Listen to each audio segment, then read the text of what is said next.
नमस्ते दोस्तों, मैं शुरू करने जा रहा हूँ और शुरू कर रहा हूँ कहाँ से कि आपने देखा होगा हमारा एक तबका जो हमारे मुस्लिम भाई हमेशा कहते हैं कि अल्लाह की मर्जी के बगैर कुछ नहीं होता। इंशाअल्लाह आपने कहता सुना होगा, आप लोगों के सुनने की बात है, सबके सुनने की बात है, और जो मुसलमान जुड़े उनके भी सुनने की बात है। क्या ये बात सही है या गलत, इसी को मैं आपके सामने साबित करके रहूँगा। अब आप लोगों का काम है कि मेरी बात को कितने आगे तक पहुँचाए। आप समझते हैं कि आगे तक जानी चाहिए तो शेयर करें, और समझते हैं नहीं जानी चाहिए तो ना शेयर करें, ये सब आपके ऊपर है।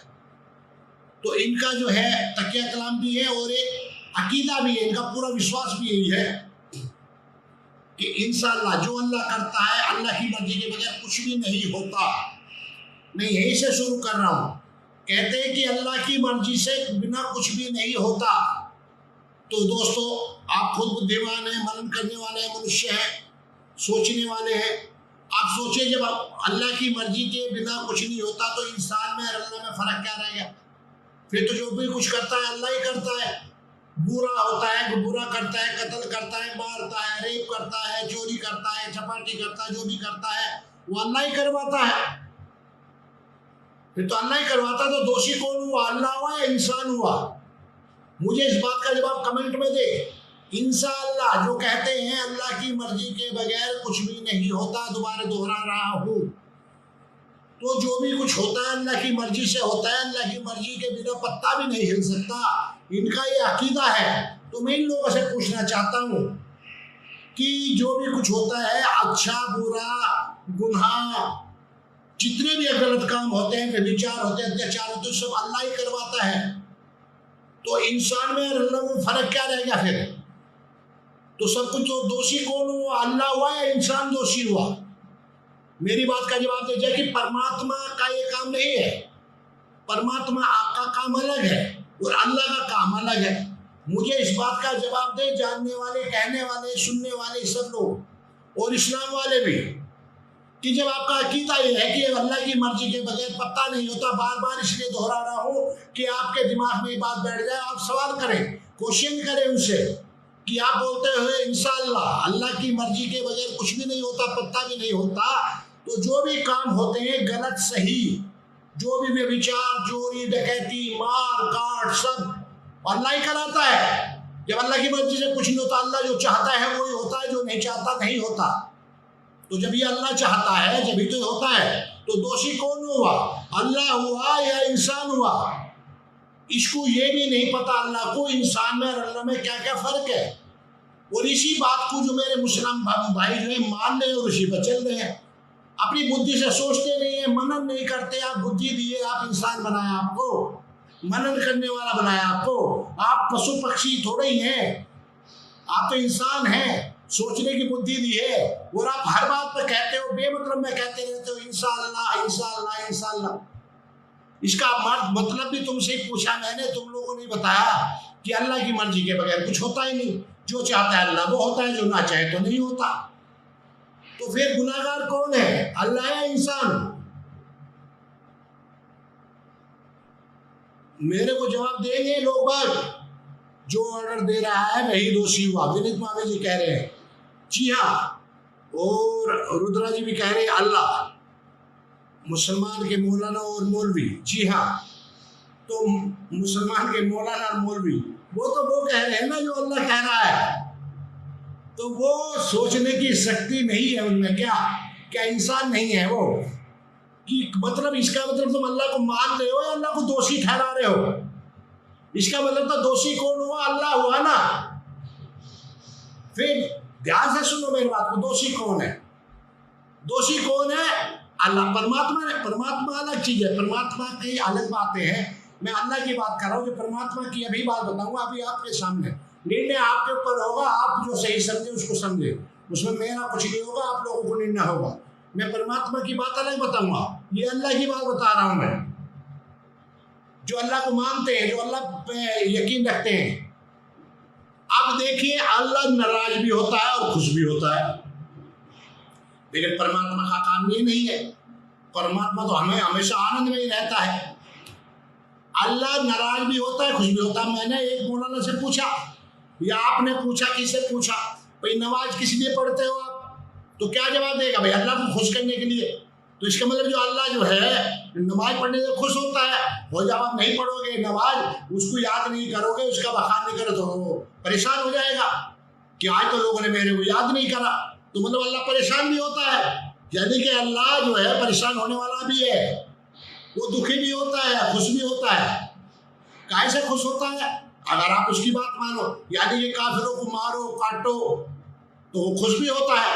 वो भी बताऊंगा, आयत के हिसाब से बताऊंगा, अपनी तरफ से नहीं, अपनी तरफ से नहीं, कुरान के हिसाब से बताऊंगा। तो अल्लाह जो है दुखी भी होता है। भाई अगर आप नमाज नहीं पढ़ो, नमाज किस लिए पढ़ते हैं? अल्लाह को खुश करने के लिए। अगर आप नहीं पढ़ोगे तो अल्लाह नाराज हो जाएगा, यानी दुखी हो जाएगा, बेचैन हो जाएगा। तो अल्लाह आनंद में नहीं है, अल्लाह जो है परेशान हो जाता है। अल्लाह द्वेष करता है, कपट करता है। अल्लाह कपटी भी है, द्वेषी भी है, भेदभाव भी करता है। अल्लाह सिर्फ मोमिनों से खुश होता है, और जो उसकी नमाज पढ़ते हैं, रात दिन उसके नाम से करते हैं, उनसे खुश होता है। और जो नहीं करते तो परेशान रहता है। तो परेशान आत्मा का नाम क्या है? अल्लाह। कह देते नहीं आदमी को, अरे परेशान आत्मा कहाँ घूम रही है, आपस में मजाक भी कर देते हैं। तो जो परेशान होता हो, दुखी होता है, उसका नाम है अल्लाह। ध्यान से सुनो, आपको पूछने वाली, आपसे, आपके लिए बात बता रहा हूँ, आपके काम आने वाली बता रहा हूँ। आपके यार दोस्त भी बोलते होंगे, भाई कब मिलेगा? तो इंशाअल्लाह कल मिलूंगा, यानी कि अल्लाह ने चाहा तो, और अल्लाह ने नहीं चाहा तो हो सके पतली गली से निकल भी जाए। ठीक है? तो कहने का मतलब ये है, मनुष्य का काम अलग होता है, परमात्मा का काम अलग होता है।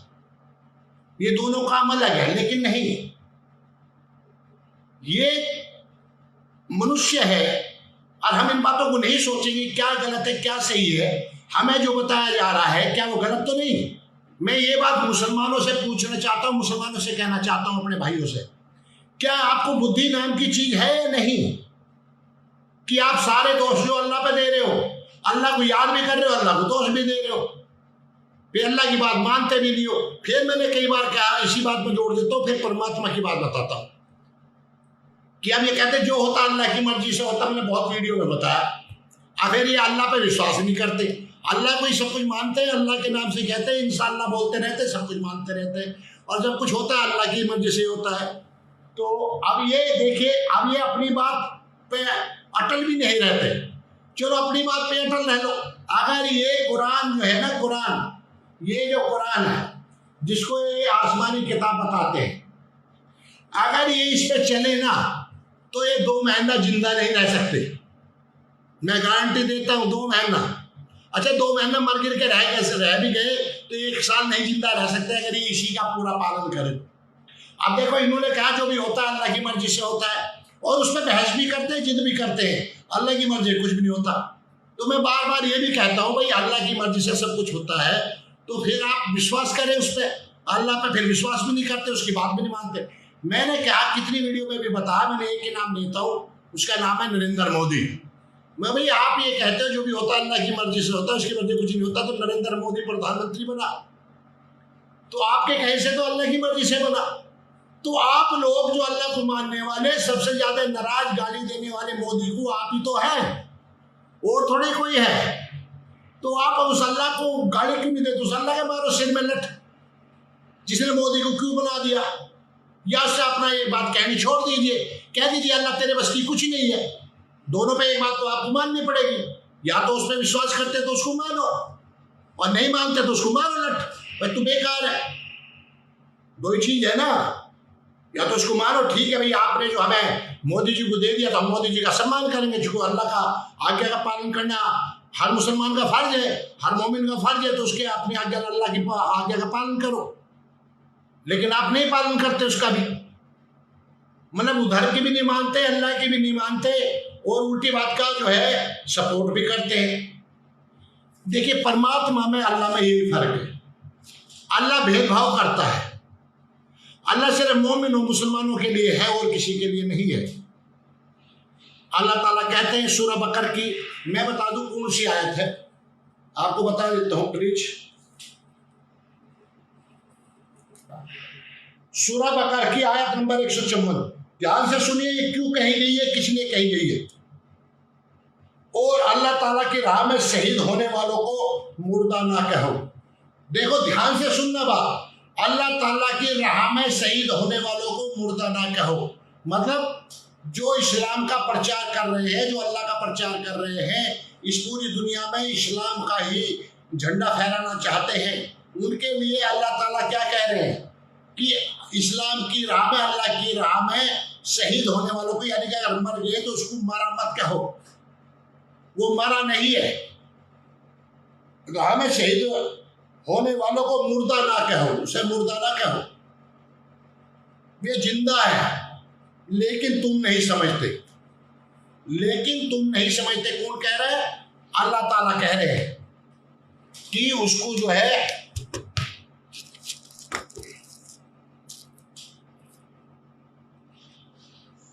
जो अल्लाह की राह में बम बांध के वो फट जाते हैं, अपने को उड़ा देते हैं, काहे के लिए? उनका लेना एक ना देना दो। जिनको वो मार रहे हैं, जिनको मार रहे हैं उनसे कोई दुश्मनी नहीं है उनकी, वो लेना नहीं देना नहीं, जमीन का बंटवारा नहीं, कुछ भी नहीं। लेकिन इसलिए मार रहे हैं, बस अल्लाह की राह में जिहाद कर रहे हैं, उनके अंदर डर बैठा रहे हैं। अल्लाह का डर बैठाना कि इस्लाम को पूरी दुनिया में फैलाना है। चाहे वैसे मानते हैं ठीक है, नहीं तो फिर डर बैठा के उनको मारो, उनको डराओ, अल्लाह की राह में जिहाद करो। मैं नहीं कह रहा, सूरह बकरा की आयत नंबर 154 खुद अल्लाह ताला कह रहे हैं। तो ये इनका अकीदा है, इसी के लिए ये सारा कुछ जो है हो रहा है, जो पूरी दुनिया में जो मार काट जो हो रहा है। बताओ उनका क्या लेन देना? एक भीड़ है, भीड़ मान ले कोई प्रोग्राम कर रही है, कोई पूजा पाठ चल रहा है या कोई भी काम चल रहा है, वहां आके एकदम से फट जाता है अपने आप में बंद बांध के। बताओ उसका क्या लेना देना भाई? किसी से दुश्मनी कुछ नहीं, चलो दुश्मनी हो तो फिर भी मार दे, चलो कोई बात नहीं, लेकिन दुश्मनी है। अल्लाह ताला कहता है कि काफिर तुम्हारे खुले दुश्मन हैं, जो गैर मुस्लिम है, जो अल्लाह को नहीं मानते, तुम्हारे खुला दुश्मन है। इसलिए वो आके उनके बीच में जाके फट जाता है, वो लेके बाल बच्चों को, औरतों को, बुजुर्गों को, सबको लेके मर जाता है, ये उसको मरा कहते हैं। तो ये फर्क है, अल्लाह पक्षपाती है, पक्ष करता है, भेदभाव करता है, परमात्मा भेदभाव नहीं करता। परमात्मा कौन है? परमात्मा आनंदमयी है। उसके क्या गुण है? उसके गुण क्या है?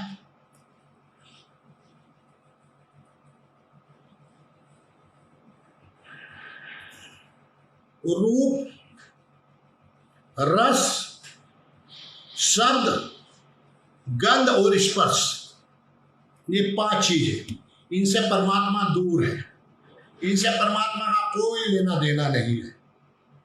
इसलिए परमात्मा सर्वव्यापी पे हर जगह। एक मुसलमान ने मेरे से सवाल किया, क्या परमात्मा जो है गंध में भी रहता है?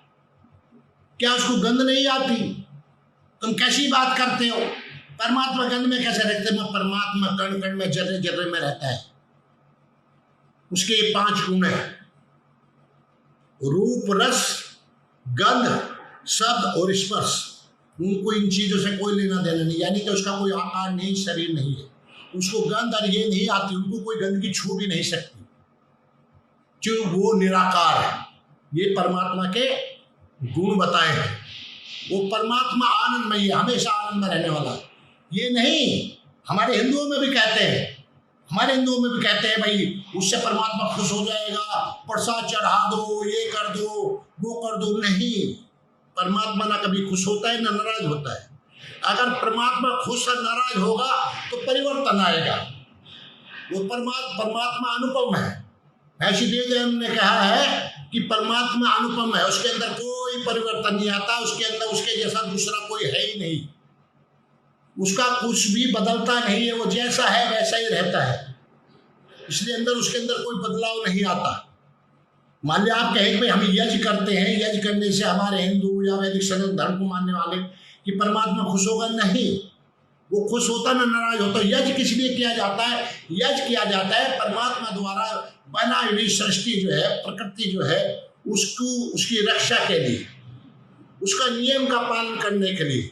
तो इसलिए मनुष्य जो परमात्मा की जो आराधना करता है, उपासना करता है, क्या है? मानव का कर्तव्य है कि अपने परमात्मा की, अपने आराध्य की उपासना करना, उसको याद करना, उससे बुद्धि मांगना। हे परमपिता परमात्मा, मुझे हर बुराई से बचाना, हर बुरे कामों से बचाना, सच्चाई की राह पर चलाना, अच्छा काम करने की शक्ति देना, रक्षा करना, मेरी बुद्धि, मुझको बुद्धि देना, मुझे ऐसी बुद्धि देना कि मेरी बुद्धि जो है सद्मार्ग पर लगे, अच्छे काम में लगे। ये परमात्मा से जो है उपासना करना मानव का धर्म है, मानव कहलाने वालों का धर्म है। लेकिन परमात्मा कभी भेदभाव नहीं करता। अल्लाह भेदभाव करता है, ईसा यहोवा ये सब भेदभाव करते हैं, परमात्मा भेदभाव नहीं करता। परमात्मा में और अल्लाह में और यीशु में, ईसा में, यहोवा में ये फर्क है कि वो पक्षपात करता है, परेशान होता है। अल्लाह भी, यीशु भी, यहोवा भी, वो सारे परेशान होते हैं। अगर आप उनको याद न करो, उनकी उपासना करो, वो परेशान हो जाते हैं। कोई भी कण खाली नहीं है उस परमात्मा के नाम। पूरा ब्रह्मांड जो परमात्मा के आधार में है, परमात्मा ब्रह्मांड के अंदर बाहर सब जगह है, उसका नाम परमात्मा है। अब ये बात करते हैं कि परमात्मा, अल्लाह और ईश्वर एक है। कैसे एक है भाई? ईश्वर तो भेदभाव नहीं करता, वो तो हमेशा एक सा रहता है, आनंद में रहता है। लेकिन अल्लाह तो परेशान होता है। अल्लाह तो खुद कहता है कि मेरी राह में जिहाद करो, काफिरों को मारो, उनसे ईर्ष्या करो, काफिरों के जनाजे में भी मत जाओ, काफिरों के बच्चों और दौलत से नफरत करो। ये अल्लाह कहता है, लेकिन परमात्मा थोड़े ऐसा कहता है। तो अल्लाह और परमात्मा ये कैसे हुए? कौन कहता है? क्या ये जो आजकल जो है कथावाचक जो कह रहे हैं, इनको शर्म नहीं आती? इनको क्या शर्म आएगी? क्योंकि इन्होंने न तो ना धर्म को जाना, ना अपने शास्त्रों को पढ़ा, ना दूसरों को पढ़ा, ना अपनों को पढ़ा, ना दूसरों को पढ़ा। तो ये क्या जानेंगे? इनका तो काम है रट लिया बात और रट के लोगों को पागल बनाना, अपने भोले भाले लोगों को पागल बनाना। और कहता है हम कह दिए हम तो कथावाचक हैं। और ऐसे हमारे लोग हैं कि उनकी कथा सुनने की ना उनको जानना नहीं, पहचाने। जब तक उन जानते नहीं, पहले जानना जरूरी है ना। किसको आप गुरु बना रहे हो, किसको जानो, उसके बारे में जानो तो सही। मनुष्य हो आप, मनन करने वाले हो, आपका कर्तव्य बनता है जिसकी आप कथा सुनने जा रहे हो कौन है, कैसा है, उसके बारे में पता तो करो। क्या वो बाहर से दिखावा कुछ करा, अंदर से कुछ है? आप इतने दिन से उन लोगों ने, कथावाचकों ने और हमारे भोले भाले जो है हिंदुओं को पागल बनाया। अब उनकी सच्चाई सामने आ रही तो अब आप अपने आप को ठगा महसूस कर रहे हो। अगर उनकी पहले जानकारी कर लेते, पहले पता कर लेते, तो आज अपने आप को ठगा महसूस न करते। ऐसे ही मैं कह रहा हूं कि परमात्मा कौन है, कैसा है, उसका जानना जरूरी है। जब उसको जानोगे नहीं तो मानोगे कैसे? बार बार मैं इस बात पर जोर देता हूं कि मैं अपने गुरुजनों से ये बात सीखता हूं, तो यही चीज मैं आपके सामने रखता हूं कि पहले हम परमात्मा को जाने, कौन है, कैसा है, कहाँ रहता है, क्या कर सकता है, क्या नहीं कर सकता। तो जब हम उसको जानेंगे तब हम उसको मानेंगे। ना तो जानते ना मानते, दोनों प्रॉब्लम है। ना तो जानते ना मानते। तो जो कहते हैं ईश्वर अल्लाह एक है, उनके लिए खुला जवाब है। अल्लाह सब कुछ करवाता है, अच्छा बुरा, डकैती, चोरी, सब कुछ अल्लाह करवाता है। अल्लाह की मर्जी के बगैर कुछ होता नहीं। लेकिन ये परमात्मा का काम नहीं है। अब एक ने मेरे से कहा, जब इसी बात पे बात चल रही थी, वो मेरी ऑडियो आई होगी, आप लोगों ने सुनी भी होगी शायद। एक मेरा मौलाना से मेरी बात हो रही है, कश्मीर का मौलाना था। तो कह रहा है कि हम तकदीर को मानते हैं। मैं झूठ बोल रहा है तो झूठ बोल रहा, तकदीर को कैसे मानता है? तो बताइए कैसे मानता है तकदीर को? तकदीर को तो मानता ही नहीं। तकदीर का मतलब तो कर्म फल से है, और कर्म फल को तुम मानते नहीं हो। कर्म फल को मानो तो तुम जो है गलत काम ही ना करो, किसी को सताओ ना, किसी का मर्डर ना करो, किसी जीव को हत्या ना करो। तुम तो हर रोज जो जीव हत्या करते हो, तो तुम कहाँ मानते हो तकदीर को? तकदीर तो मतलब जो है भाग्य तो बनाने से बनता है। जैसे आप कर्म करोगे वैसा भाग्य होगा। नहीं, हमारा तो तकदीर को मानते। भाई तुम्हारा तुम नहीं मानते, तुम्हारा अल्लाह नहीं मानता, तुम भी नहीं मानते।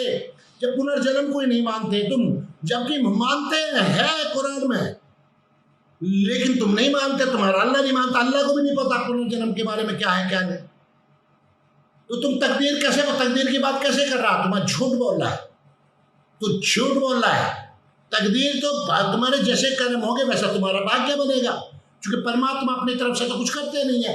जो तुम करते हैं वही लौटाते हैं परमात्मा तो न्यायकारी है, दयालु है। उसके दो बहुत बड़े गुण हैं कि वो माफ नहीं करता, अल्लाह, यीशु, यहोवा ये माफ कर देते हैं। हाँ, बहुत वीडियो में मैं आपको बोलता हूँ कि बात आप इनके जितने भी आपके मिलने वाले मोमिन दोस्त हैं, भाई हैं, मिलने वाले हैं, परिवार में तो सबके संबंध रहते ही हैं।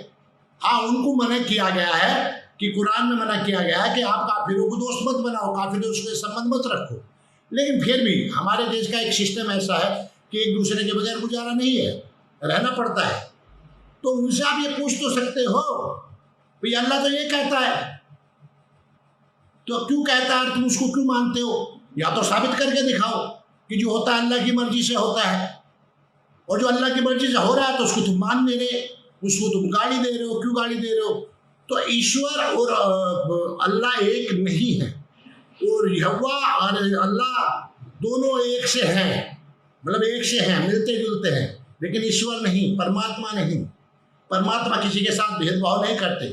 परमात्मा पूरे ब्रह्मांड का, जैसी ये धरती है ऐसी करोड़ों धरती हैं, करोड़ों सूर्य लोक है, सबका एक ही परमात्मा है। लेकिन अल्लाह आसमान और जमीन का मालिक है। ये कुरान कहता है, मैं नहीं कह रहा। अल्लाह कहता है मैं आसमान और जमीन में जो है वो सबका मालिक मैं हूँ। अल्लाह को और कहीं का पता ही नहीं है। अल्लाह को ये भी नहीं पता कि आसमान क्या है। उसने कह दिया 7 आसमान बता दिए, 7 दरवाजे बना दिए, और अल्लाह 7वें आसमान पर रहता है। और ईसा जो है 4थे आसमान पर रहता है। मूसा कोई ऊपर नीचे पर रहता है। वो जो आपने पढ़ा होगा किस्सा मिराज वाला, जब मोहम्मद साहब मिराज की यात्रा पर गए, उस किस्से में सारी बातें लिखी हुई हैं, आप पढ़ सकते हो, देख सकते हो। तो उसको ये नहीं पता जिसको कि आसमान खुले स्थान को कहा जाता है। खुला स्थान, जहां तक ये ब्रह्मांड है पूरा खुला स्थान है। आसमान में कोई गेट दरवाजे नहीं होते। आसमान का तो रंग भी नहीं होता, आसमान का तो आकार भी नहीं होता। ये अल्लाह को नहीं पता, ये सिर्फ परमात्मा को पता है। परमात्मा ने वेदों में ज्ञान दिया है, उसको पढ़ के देखो, जान के देखो। तो दोस्तों, मैं जो आज आपके बीच में आया यही बताने के लिए आया था कि कल मेरी 2-3 दिन से मौलानाओं से बात हो रही थी, तो इसी बात पर हो रही थी, तो उन पर जवाब नहीं बना। फिर जवाब दे तो दे क्या, आप भी पूछ लो, आपके यार दोस्त होंगे, आप भी उनसे पूछो कि भाई जब अल्लाह की मर्जी से होता है सब कुछ, बिना अल्लाह की मर्जी से कुछ हो ही नहीं सकता, कुछ भी नहीं हो सकता। तो भाई जो भी लूट खसोट, चोरी, मर्डर, बलात्कार जो हो रहे हैं, तो अल्लाह ही करवा रहा है। तो दोषी कौन हुआ? तो अल्लाह दोषी हुआ। अब आपके कहने से हम नहीं कह रहे, आप ही कह रहे हो इंसान अल्लाह की मर्जी के बगैर कुछ नहीं होता। तो दोषी अल्लाह हो, तो अल्लाह वो पीटने की चीज है, पूजने की चीज है। जो गलत काम करवा रहा है वो पीटने की चीज है, पूजने की चीज है। पहले ये तो जवाब दे दो मुझे। लेकिन परमात्मा का ये काम नहीं है। परमात्मा ने तो कहा है वेदों में, मनुष्य बनो, न हिंदू बनो, न मुसलमान बनो, न सिख बनो, न ईसाई बनो, तो क्या मनुष्य बनो। मनुष्य बनने को तैयार नहीं है। आओ मेरे मुसलमानों, मेरे ईसाइयों, सबसे पहले हम शुरुआत करते हैं। हिंदू जो है, हम कहते हैं हाँ मनुष्य है, उस परमात्मा को मानते हैं जिसने सृष्टि को बनाया, सबका मालिक है, उस परमपिता परमात्मा को मानते हैं। आओ करिए शुरुआत। हम शुरुआत करते हैं, आइए हमारे साथ, छोड़िए इनको बकवास को, झूठे पाखंडों को छोड़िए, आइए। लेकिन क्या करें, कुछ हमारे हिंदुओं में भी ऐसे लोग हैं, वो भी यही बात कहते हैं। आज कितने लाख जो है धर्म गुरु बने फिर रहे, कोई सुल्फा पी रहे, भांग पी रहे पड़े हैं, कोई पूरी राख रगड़ो पड़े, क्या क्या धर्म का क्या काम कर रहे हो बताइए। न अपना उद्धार करे, न दूसरों को शिक्षा दे रहे, क्या है वो? समाज पे बोझ है, समाज के लिए वो राक्षस है, ना कि साधु। न धर्म का प्रचार कर रहे हैं। अरे आप साधु है, सन्यासी है, तो जाइए लोगों के घर, अतिथि उन्हें तो क्या है, जो हमारे घर पर अतिथि आ रहा है, हमें प्रवचन देगा, हमारे यहाँ रुकेगा, हमारे बच्चों को समझाएगा, और उसके बदले में खाना खाकर हम जो दक्षिणा देंगे उसको देंगे, उसको तो अतिथि कहा जाता है। अब जैसे आज भी देखो, मैं भी एक खबर सुन रहा था, मुझे पक्का नहीं पता कि आज भी नांदेड़ में जो महाराष्ट्र में फिर 2 साधु मार दिए हैं। आज की अभी की खबर है, पक्की खबर नहीं मेरे पास, लेकिन मैं भी थोड़ा सा सुन के आया हूँ। तो कौन लोग काम कर रहे हैं? ये वही लोग कर रहे हैं जिनको पता नहीं है, जो लोग जो है ईसा की, यहोवा की, अल्लाह की राह में जिहाद कर रहे हैं, जिनको कहा गया है कि काफिरों को मारोगे तो आप जन्नत में जाओगे। वो नादान है, उनको पता नहीं सच्चाई क्या है और गलत काम कर देते हैं। क्यों कर देते हैं? कि उनको पता है कि हम तौबा कर लेंगे तो हमारे गुनाह माफ कर दिए जाएंगे। ये अल्लाह ने बोला है। अल्लाह ने बोला कलमा पढ़ लो, सारे गुनाह माफ, और जन्नत का रास्ता खुल गया। काफिरों को मारोगे तो, गैर मुस्लिमों को मारोगे तो। और मैं बार बार इस बात को कह रहा हूँ, अगर यही बात तुम कह रहे हो, कितने मौलाना रैलियों में उसमें आप देखते होंगे कहते हैं, आजकल टीवी पे भी कहते रहते हैं। अगर भाई यही काम जो है जो तुम कह रहे हो काफिर को और हम जो गैर मुस्लिमों के खिलाफ है उनको मारो काटो लूटो, और यही काम जो गैर मुस्लिमों ने शुरू कर दिया वो भी तुम्हारे बारे में ऐसे ही सोचना शुरू कर दे तो क्या होगा? लेकिन हमारा धर्म हमें मना करता है, आपका मजहब आपको कहता है, तो हम तो अपने धर्म का पालन करते हैं ना, इसलिए किसी से ईर्ष्या करते ही नहीं है। तो परमात्मा के ये भी गुण है। परमात्मा जो है ईर्ष्या नहीं करता किसी से भी, क्योंकि हमेशा आनंद में है वो, न द्वेष करता है। लेकिन अल्लाह द्वेष भी करता है, ईसा द्वेष भी करता है, यहोवा द्वेष भी करता है। प्रॉब्लम यहाँ है। खैर वो बात मैंने पहले बता दी है सारी, अब वीडियो हो जाएगा लंबा। कहने का मतलब यही है, परमात्मा में और अल्लाह में और ईसा में ये फर्क है। अल्लाह कहता है अगर कोई मुझे ना माने, कोई जो ईमान नहीं लाया वो काफिर है, चाहे वो आपका बाप हो या भैया हो, उसको भी मत मानो, उसको भी मत मानो, उसको भी रिजेक्ट कर दो। ऐसे ही ईसा यहोवा कहता है कि मैं तो दुनिया में आया हूं काहे के लिए? भाई से भाई को लड़ाने के लिए, बाप से बेटे को लड़ाने के लिए, आपस में विनाश करने के लिए तो मैं आया हूं दुनिया में। ये बाइबल कहता है, मैं नहीं कह रहा। पढ़ लेना, आप पढ़ लेना। तो आज मेरा यही सब्जेक्ट है, यहीं तक है। किसी को कोई बात कहनी हो तो कमेंट में बताएं। सभी को नमस्ते। तो मैंने जो बात कही है इस पर ध्यान देना, और हाँ मेरे मोमिन भाई भी अगर कोई जुड़ा हो तो वो भी ध्यान देना क्या ये बात सही है या गलत है।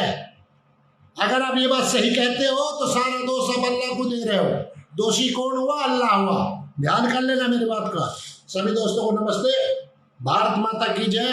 वंदे मातरम।